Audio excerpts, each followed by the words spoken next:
Good evening, folks. Welcome back. This is Chris in England with some major updates to the U.S. Refugee Resettlement Program for South Africans suffering from unjust racial discrimination. The U.S. Embassy on the 8th of September 2025 put some major updates on their website. There are a few very important items on the newly updated page for the resettlement program, which we need to cover.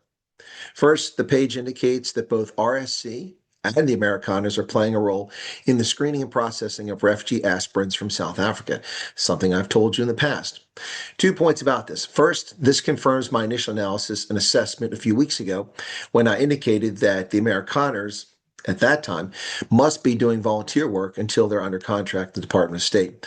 Second, it also confirms my confirmation over the past weekend before it became public knowledge that they are in fact working with the resettlement program. The website confirms that today.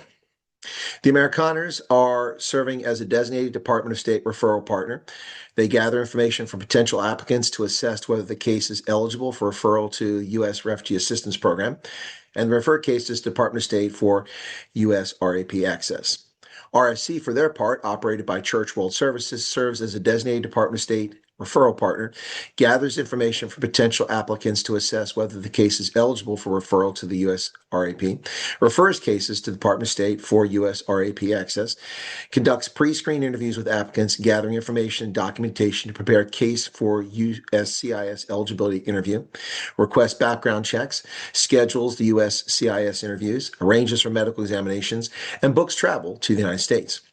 Now, the embassy page reiterates what I have said hundreds of times, namely that RSC Africa, CWS, and the Amerikaners do not make eligibility determinations of refugee cases. Only the Department of Homeland Security has the authority to adjudicate cases and decide whether an individual qualifies for admission to the United States as a refugee. DHS, USCIS continue to conduct resettlement interviews on a regular basis in South Africa. This is what I've said all along. A lot of people getting all upset. Who gave the Kenyans the right to decide who goes to America? No one. No one ever gave that. This jump and this leap to assumptions is dangerous. And I've warned people from the outset not to make such silly assumptions. The Kenyans don't decide, and South Africans have no say either. South Africans have nothing to do with whether you come to America. Kenyans have nothing to do with whether you come to America. They simply screen on behalf of the U.S. government to facilitate the process. And the U.S. government agents are awaiting information on each of those cases. If they don't get it, they'll ask the Kenyans and the Amerikaners why. If they get information that's contrary to what they should be getting, they'll ask why. So let's not be losing sleep over that. Now, folks, another major development on the webpage on the 8th of September is a notice at the bottom of the page that Petlift is not affiliated with the Department of State. Now, this would appear to be a major blow for folks. I'm currently investigating the situation, but my initial assessment is that the nasty things taking place in WhatsApp groups and on Facebook have contributed to this outcome. Whatever the case, this is a major blow for folks hoping to get their pets over to the States with them.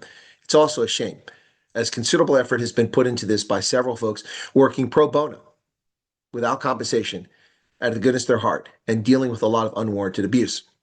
Now, more to follow on this story. I'll keep you updated. Finally, a close observer will notice that there is no longer a link for the statement of interest. So if you haven't submitted one at the moment, you're up a creek without a paddle. There is no explanation as to why the link is no longer present on the page. But I would relax. We're going to talk about this and explain what I think happened. Before conspiracy theorists begin weighing in on this, who am I kidding? They've probably already concocted some crazy story with no evidence and gotten people in a tizzy. The point is, I've taken note and I've already begun investigation into this development. So what I would tell you is that if you look at the page, the spot where the URL, the link, Universal Resource Locator, that would take you to the statement of interest is missing. It appears to have been a simple HTML coding error, as there's no link. The text is still there, but there's no link. And I suspect someone made a boneheaded editing error. Hopefully that will resolve, and I'll be able to get you an answer on that. So let's not jump to conclusions. Meanwhile, back to the story about Petlift.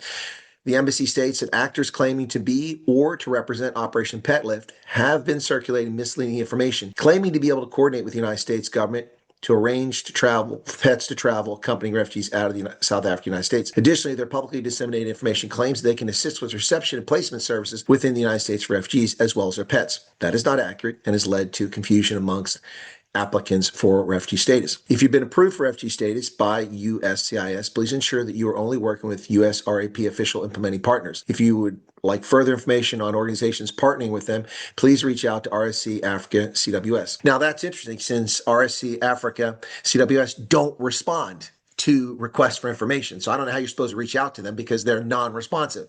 I've already tried. Neither the United States government nor its U.S. RAP implementing partners assist or fund the transportation of pets under the program. U.S. government, including Embassy Pretoria, is not working with any entity or group that will assist in travel with or for your pet. Refugees wishing to bring their pets to the United States should make arrangements for pet travel independently after they arrive in the United States. It's recommended to wait at least 90 days post-arrival before facilitating travel of pets, as initial housing provided by U.S. RAP may not allow pets, and there is no assistance provided for moving your pets within the United States under the program. Folks, these are questions all I raised from the very beginning. The U.S. government will not pay for you to bring your pets. And many people are being put into temporary housing, and you don't even know if you're allowed to bring pets there. So if you were bringing your pet over, you're going to have to board them somewhere. Who has the resources for that except the independently wealthy? These are all questions I raised when these groups first started coming up talking about bringing pets over. I interviewed Morgan Alsop from Petlift. I also interviewed a couple other people talking about that organization, and they explained their approach, which seems sound, but all of that now apparently has been undermined, and that's where we sit.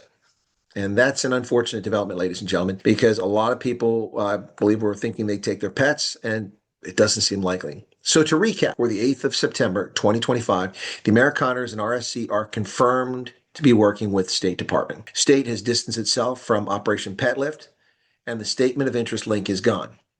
All right, so if you get something from Amerikaners, don't panic. They're a legitimate partner of the State Department.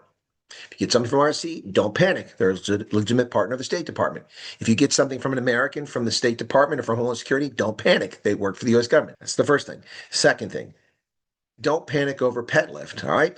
I always question how they're going to pull this off. They were explaining how they're going to do it. We will continue to investigate this and see what's happening going forward. But as I've always said, the U.S. government will not pay to send your pets over. It doesn't cost $200 to get your pets to state. That's nonsense.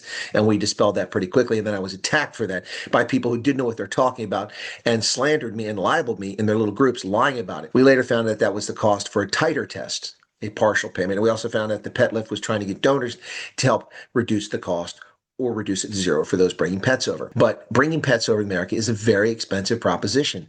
My 2 little tiny cats cost me $5,800 to take to South Africa, well, to Botswana, through South Africa because of veterinary requirements in South Africa. When I brought them back to the States, I drove over the border at Tolkwang and went to Pretoria East and dropped off my 2 cats at a kennel who facilitated the return, and that cost me only $2,800.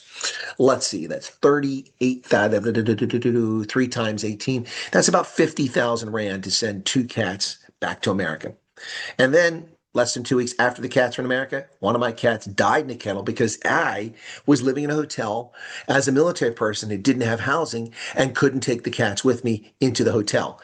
And one of my cats died in the kennel. So not to frighten you, but these are why I raised these questions all along. The Petlift group was working to reduce those costs and make life easier, but that's no longer going to be the case, at least at the moment. Don't panic. We'll stay on the story. So the Amerikaners and RC are working with the State Department.